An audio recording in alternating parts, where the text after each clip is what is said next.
On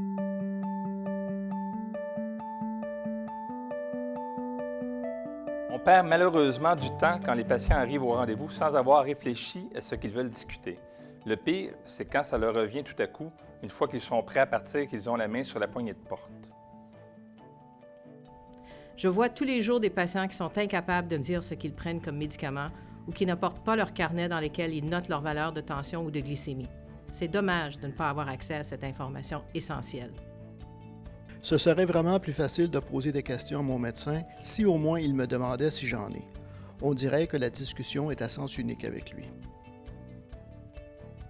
Je ne sais pas comment je vais dire à mon médecin que je ne suis même pas allée chercher le médicament qu'elle m'a prescrit la dernière fois. En fait, j'ai peur des effets secondaires. Je ne sais pas si elle comprendra ça. J'espère qu'elle ne sera pas fâchée.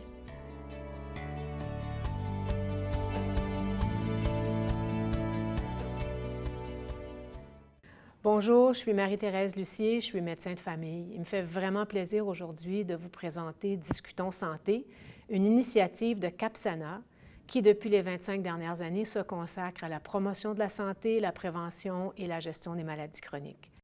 Mon collègue, Dr Claude Richard, et moi-même, tous deux membres de l'équipe de recherche en soins de première ligne du Centre de santé et de services sociaux de Laval, sommes co-concepteurs avec Capsana du programme Discutons Santé en raison de l'expertise développée en communication professionnelle patient.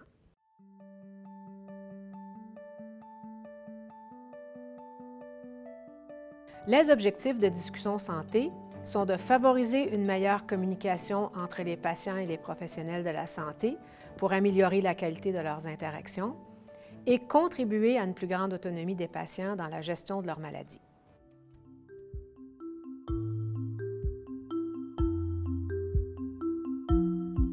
Discutons Santé, c'est un site Web qui offre des outils interactifs pour les patients et pour les médecins.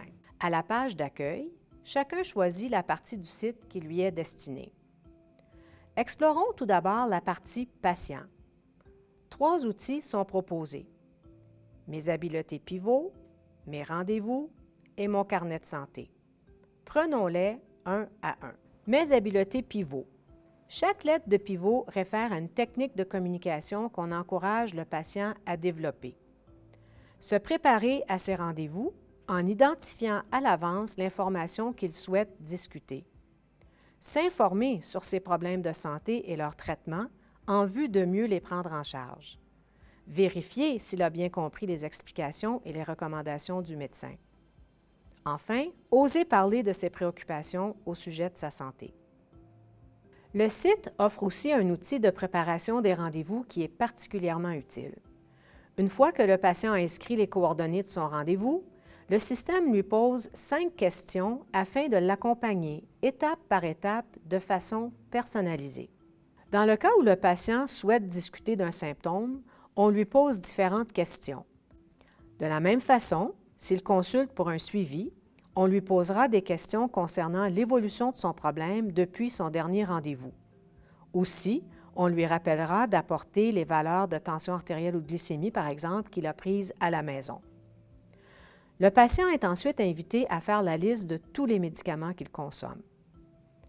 Une fois ces étapes complétées, toute l'information est regroupée dans un sommaire qu'il peut imprimer et apporter à son rendez-vous. Il peut aussi le consulter sur place à partir d'une tablette ou de son téléphone intelligent. Une section est prévue pour que le patient puisse noter les points importants à se rappeler suite à ce rendez-vous. Chaque rendez-vous différent est conservé et il est possible en tout temps de le consulter. Le carnet de santé compte 6 sections: médicaments, problèmes de santé, allergies, opérations, habitudes de vie, antécédents familiaux. Voilà qui fait le tour des outils mis à la disposition des patients. Mais si on vise des rencontres plus efficaces, ce n'est pas seulement aux patients à développer ses habiletés de communication, mais aussi aux médecins. C'est pourquoi Discutons Santé offre une formation aux professionnels de la santé, qu'ils soient médecins, pharmaciens, infirmières ou autres.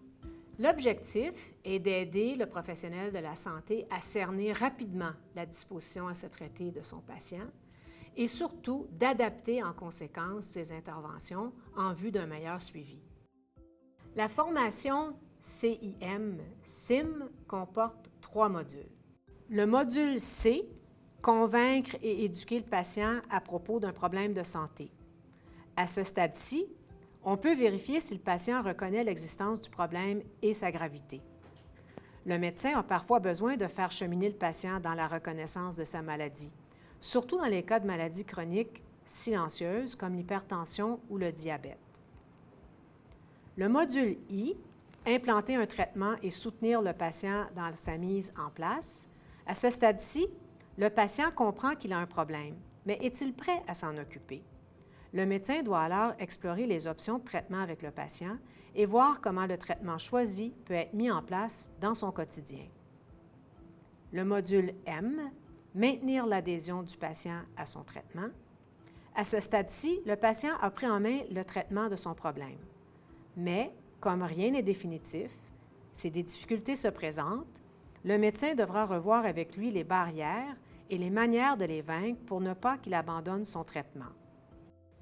La formation TSIM tire sa force des nombreux exemples pratiques, cliniques qui y sont présentés, soit sous forme de texte ou encore d'enregistrement audio, qui suggèrent des façons de dire, des façons de faire pour faciliter les interactions de qualité entre les professionnels de la santé et leurs patients. Cette formation, offerte gratuitement sur le site Discutons Santé, est accréditée par Médecins francophones du Canada.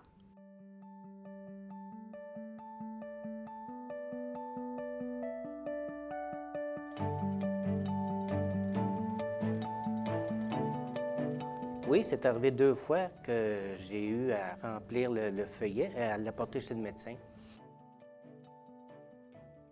Franchement, il était surpris. Il n'était pas au courant encore que le site existait. Puis quand il a vu les notes, comment c'était bien rempli, toutes les informations que ça donnait, il a trouvé ça merveilleux. Quand on va chez le médecin, le stress qu'on ressent tout le temps, c'est qu'on sait qu'on n'a pas beaucoup de temps pour expliquer le problème qu'on a ou les problèmes qu'on a. Donc, c'est sûr que quand on se prépare avec cette feuille-là, c'est sûr que là, on arrive, on est beaucoup moins stressé parce que tout est déjà marqué, on le sait de quoi qu'on va parler, là. Quand je leur ai expliqué que j'avais tout rempli la feuille, puis comment que c'était tout détaillé, puis que c'était bien précis quand on arrivait chez le médecin, ils ont resté surpris là-dessus. Puis ils ont tout dit, ah, c'est sûr qu'on va aller visiter ça, là.